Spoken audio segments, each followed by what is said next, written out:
vous avez risqué, alors que personne ne pouvait parier sur un jeune député issu des rangs de l'opposition politique, afin qu'il se voie confier ces lourds et grands portefeuilles régaliens, celui du ministère de la Justice. 5 mois après, Excellence, Monsieur le Président de la République, je pense que votre choix fait plus que jamais l'unanimité. L'unanimité par l'adhésion populaire que les différentes actions et initiatives du ministre, votre ministre de la Justice, requièrent dans l'opinion. Excellence, Monsieur le Président de la République, permettez-moi également de vous rendre hommage pour votre sens élevé de patriotisme. C'est une première dans notre histoire politique que d'avoir un chef de l'État, un président de la République, qui affronte de manière aussi viscérale un ennemi, M. Paul Kagame, qui a tant endeuillé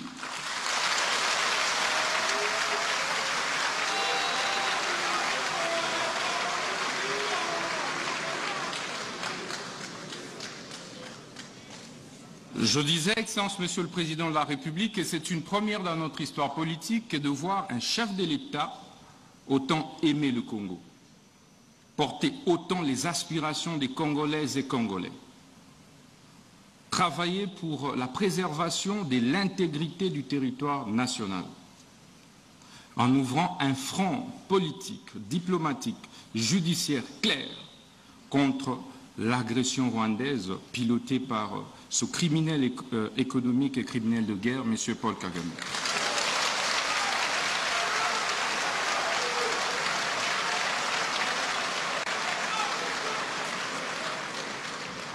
Excellence, Monsieur le Président de la République, je puis vous rassurer que vous n'êtes plus seul sur le front judiciaire.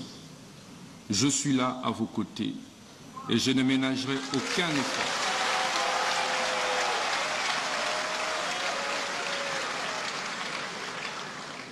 pour que la République démocratique du Congo, au travers de votre autorité, puisse gagner cette bataille injuste, cette guerre injuste et illégale qui nous a été imposée injustement à cause de nos ressources naturelles.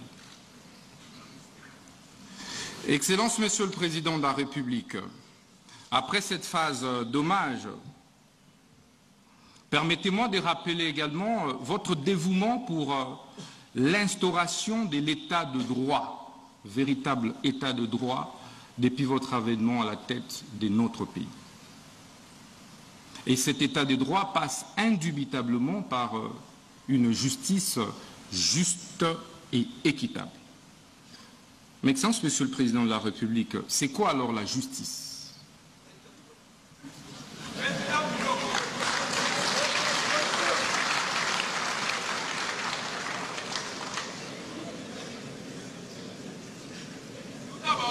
La justice est un terme polysémique, comme l'a dit le bâtonnier national, qui implique un certain nombre d'acceptions.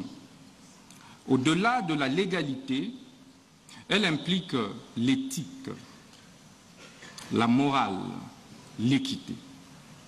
C'est pourquoi un acte peut être légal, mais être injuste, parce qu'il ne comporte pas d'autres acceptions et composantes de la justice.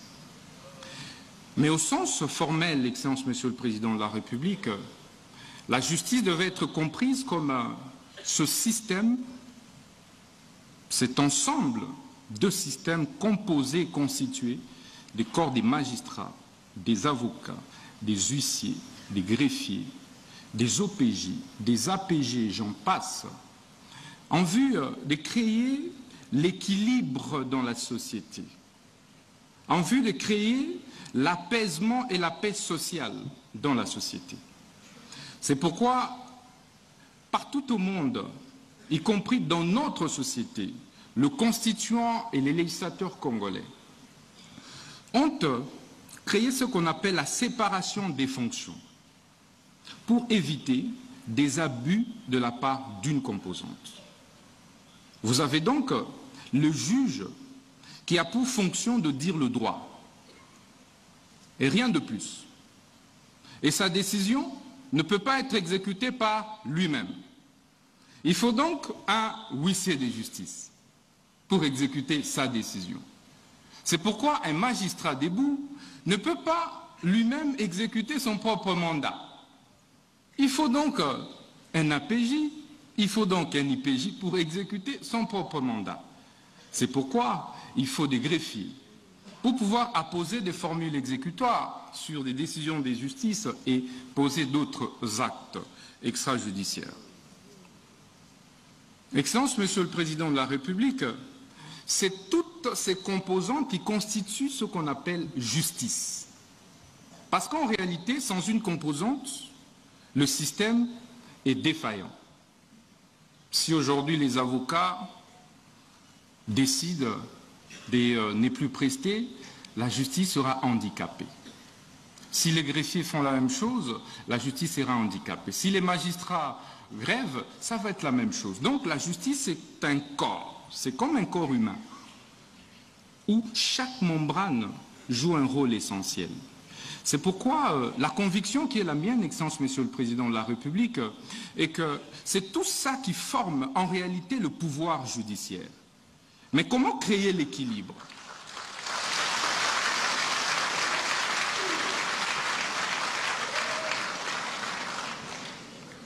Mais comment alors créer l'équilibre et veiller qu'une composante puisse empiéter sur les fonctions d'une autre composante? C'est ça le rôle du ministre de la Justice. Il faut un arbitre. Il faut un arbitre qui régule. Il faut un arbitre qui voit comment le juge ne peut pas empiéter sur les prérogatives et fonctions des huissiers, comment les greffiers ne doivent pas empiéter sur les prérogatives des huissiers, ainsi de suite. C'est ça le rôle du ministre de la Justice, Excellence, Monsieur le Président de la République. Et donc, le ministre de la Justice ne devrait pas être perçu comme un simple membre du gouvernement de l'exécutif. Il est un pendant entre le pouvoir exécutif et les pouvoirs judiciaires. Excellence, Monsieur le Président de la République, ceci veut dire donc que le ministre de la Justice veille à la bonne application des lois et textes réglementaires au niveau de la République.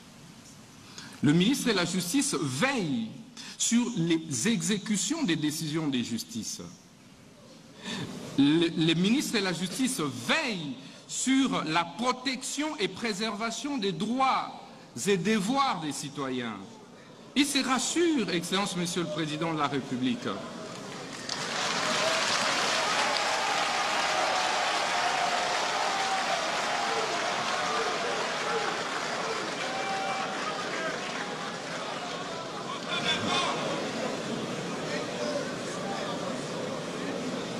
Je disais donc que le ministre de la Justice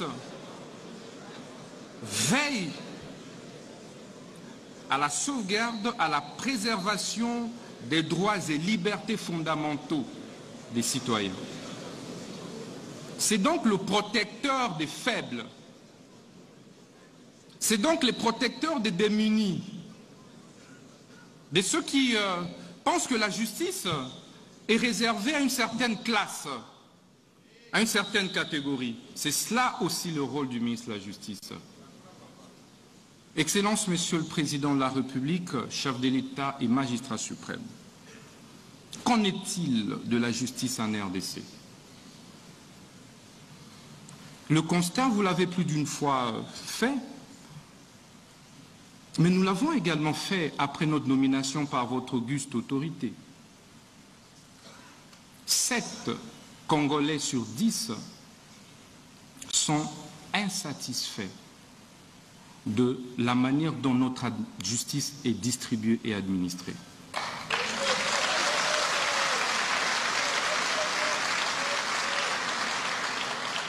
Sept Congolais et Congolais sur 10 ne se retrouvent pas dans la justice telle que distribués et administrés aujourd'hui en République démocratique du Congo. D'où les différents jérémiades, les différentes plaintes, parfois les différentes tensions sociales observées au sein de notre société. Mais quels sont certains mots observés depuis que nous sommes ministres de la Justice? Vous avez, Excellence, Monsieur le Président de la République, des spoliations des biens, des publics comme des privés, des maisons des paisibles citoyens, parfois qui sont spoliées de manière injuste et illégale. 90% des plaintes que nous recevons résultent des spoliations des maisons des particuliers. Vous avez des arrestations arbitraires. Excellence, Monsieur le Président de la République. Parfois qui ne respectent pas les normes, les délais, qui sont pourtant prescrits par nos lois et par la Constitution. Vous avez la surpopulation carcérale, où dans des prisons, des prisonniers sont entassés tels des sardines, et parfois certains en meurent par étouffement. Vous avez, Excellence, Monsieur le Président de la République, des saisies intempestives des comptes et des avoirs, aussi bien des sociétés privées que publiques, et même des services publics. Vous avez, Excellence, Monsieur le Président de la République, également des mauvaises conditions de vie et de travail des différents acteurs de la justice. Lorsque les magistrats tombent malades, il est obligé parfois de fournir beaucoup d'efforts pour se faire soigner. Lorsqu'un magistrat meurt, ils sont obligés de se cotiser pour pouvoir enterrer l'un des leurs.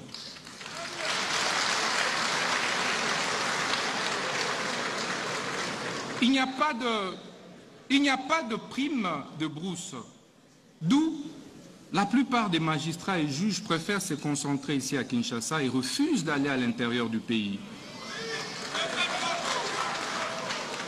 Et donc, dans la plupart des juridictions à l'intérieur du pays, il n'y a pas de juges.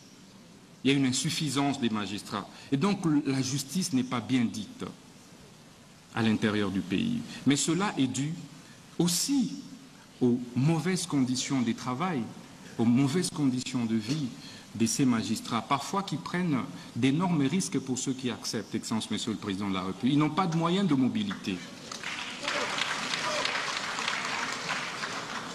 C'est tout ça qui fait que notre justice soit malade. C'est tous ces mots compilés. Mais que faire pour pouvoir en guérir, Excellence, Monsieur le Président de la République? Mais il faut discuter, il faut un cadre pour échanger. Il faut se regarder dans les yeux. Pourquoi? Parce que seule la justice élève une nation. Je dis, Excellence, Monsieur le Président de la République, la justice est la colonne vertébrale d'un État. Ça devrait être le premier pilier de l'action gouvernementale. Quels que soient les efforts que l'on puisse fournir dans les secteurs de l'économie, dans les secteurs des finances, quelles que soient les réformes que l'on puisse opérer, tant que la justice est malade, rien ne marchera, Excellence, Monsieur le Président de la République.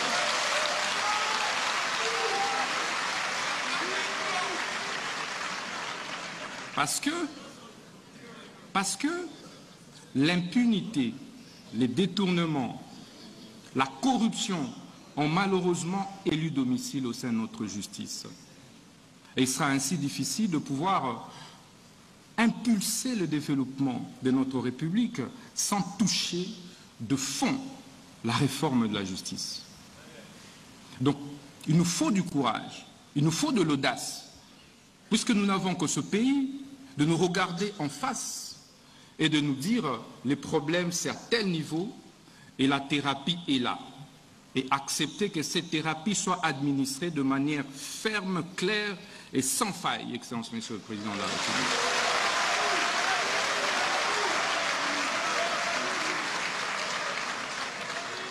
D'où l'importance de problématiser ces mots, de les problématiser au travers de ces assises, les états généraux de la justice.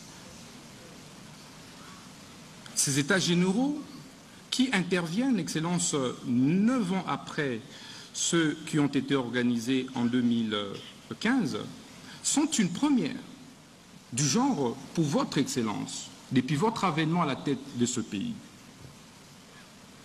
C'est donc un moment particulier pour que nous puissions ensemble, de manière concertée et en synergie, faire les diagnostics réels des maux qui rongent notre justice, faire l'autopsie de notre justice, afin de pouvoir en proposer de manière claire une thérapie de choc qui pourra faire mal, Excellence, Monsieur le Président de la République. Mais comme vous le savez, lorsque un citoyen, un compatriote est malade et que vous lui administrez plutôt du lait, il ne va pas en guérir. Il faut donc lui administrer la quinine. Il faut...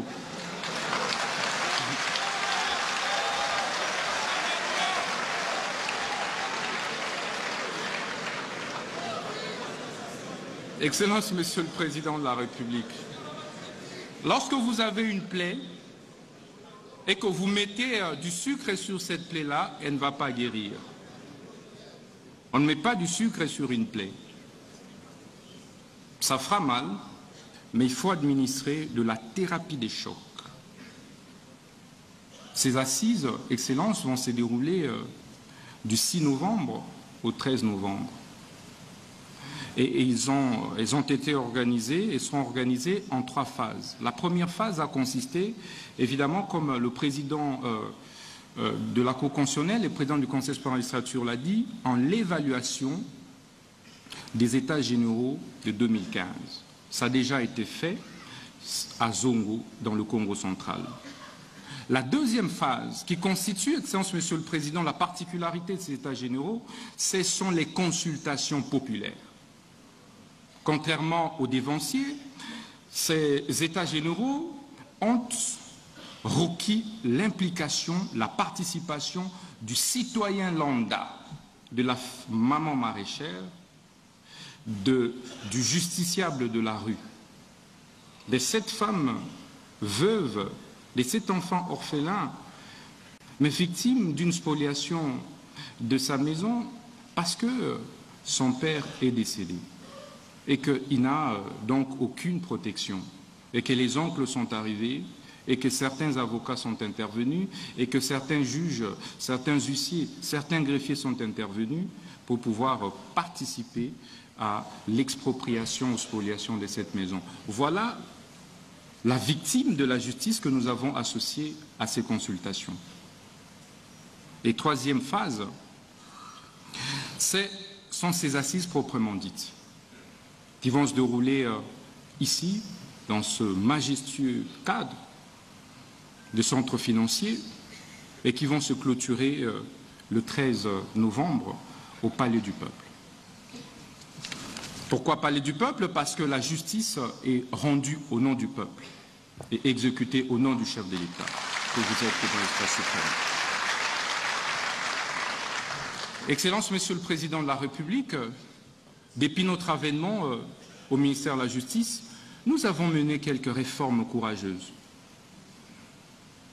Des réformes et des actions, des initiatives parfois douloureuses.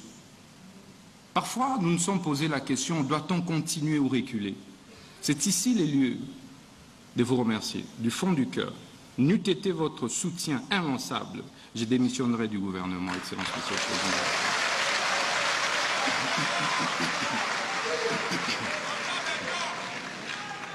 La première réforme courageuse, c'était l'insaisissabilité des biens des entreprises publiques, services publics, établissements publics. Aujourd'hui, le taux des saisies et exécutions contre nos entreprises publiques a sensiblement baissé et nous avons réussi à sauvegarder les biens et fonds des entreprises, services et établissements publics. Excellence, nous avons également instauré ce qu'on appelle en droit étranger la caution judiciaire pour éviter que n'importe quel quidam puisse déranger les entreprises qui acceptent de venir investir dans notre République, qui faisait l'objet de beaucoup des plaintes et souvent fantaisistes, et doublé, Excellence, des condamnations parfois exorbitantes, à des astreintes exorbitantes, à des dommages-intérêts parfois mirobolants, qui ont fait que certaines entreprises puissent fermer et quitter la République. Pourtant, on ne peut pas créer de l'emploi sans investisseurs privés. Et donc, ça a été notre devoir, sous votre impulsion et vos instructions, de pouvoir réformer sur ce plan-là. Nous avons également procédé à la bancarisation de tous les frais de justice, qui est un processus. C'est difficile parce que c'est une réforme. Mais au bout de compte, nous allons y arriver. En si peu de temps, là où nous avons réussi à bancariser, Excellence, Monsieur le Président, nous avons décuplé les recettes qui relèvent du ministère de la Justice. Nous avons également, Excellence, sous votre impulsion, amorcé des actions de désengorgement. Des désengorgements de nos maisons carcérales, de nos prisons. Ça a été difficile. Aujourd'hui, Excellence, la prison de Makala, qui constitue une épine, en fait, pour le gouvernement, votre gouvernement, ne constitue plus un problème comme avant. Parce que nous avons, grâce à votre impulsion, pris des décisions et des mesures courageuses, celles de désengorger. Aujourd'hui, il n'y a plus de morts dans la prison de Makala par étouffement, Excellence, Monsieur le Président de la République.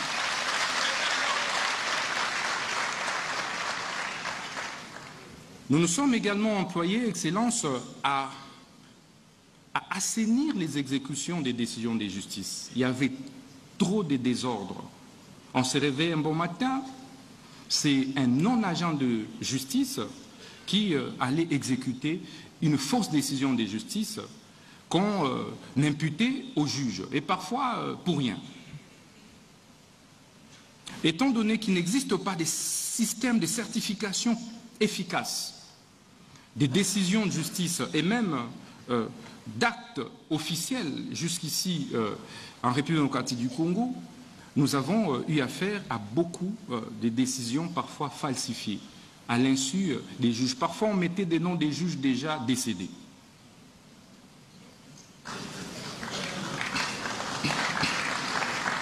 Excellence, Monsieur le Président de la République, aujourd'hui, les taux des exécutions barbares dans la ville de Kinshasa a systématiquement baissé.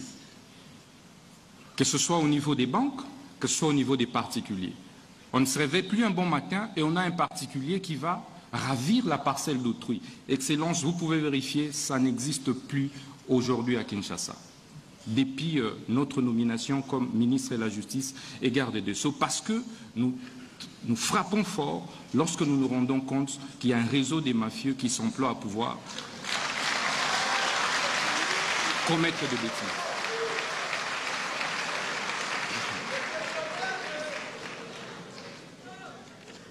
Excellence, Monsieur le Président de la République, ce n'était qu'à titre indicatif.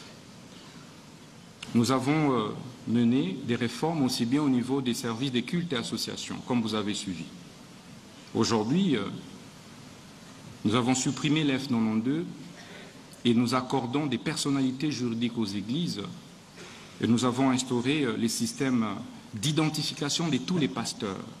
C'est en cours pour pouvoir, Excellence, Monsieur le Président de la République,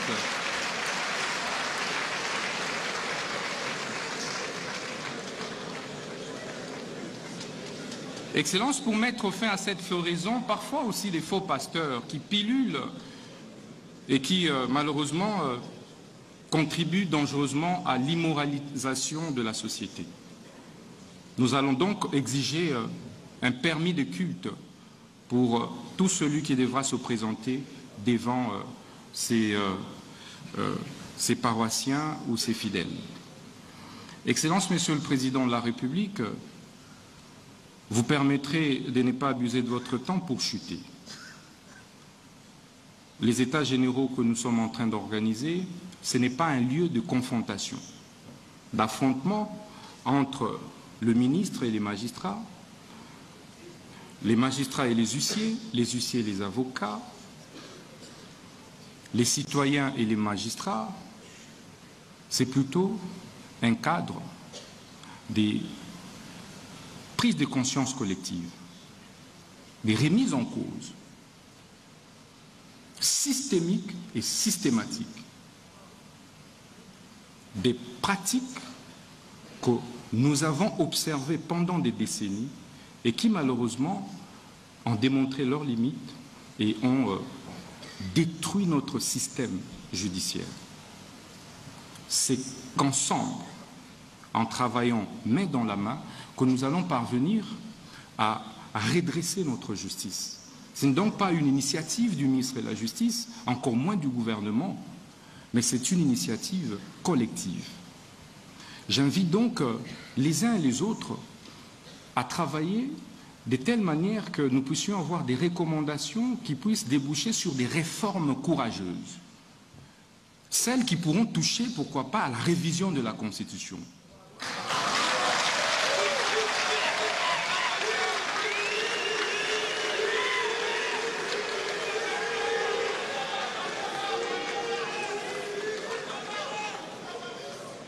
Parce que, Excellence, Monsieur le Président de la République, comme disait Rouvillois, les constitutions ne sont pas des tentes dressées pour le sommeil, tout comme les lois. Elles sont appelées à s'adapter aux réalités de la société. Nous mettrons donc en place un comité de suivi et d'évaluation des recommandations de ces États généraux. J'ai dit et je vous remercie.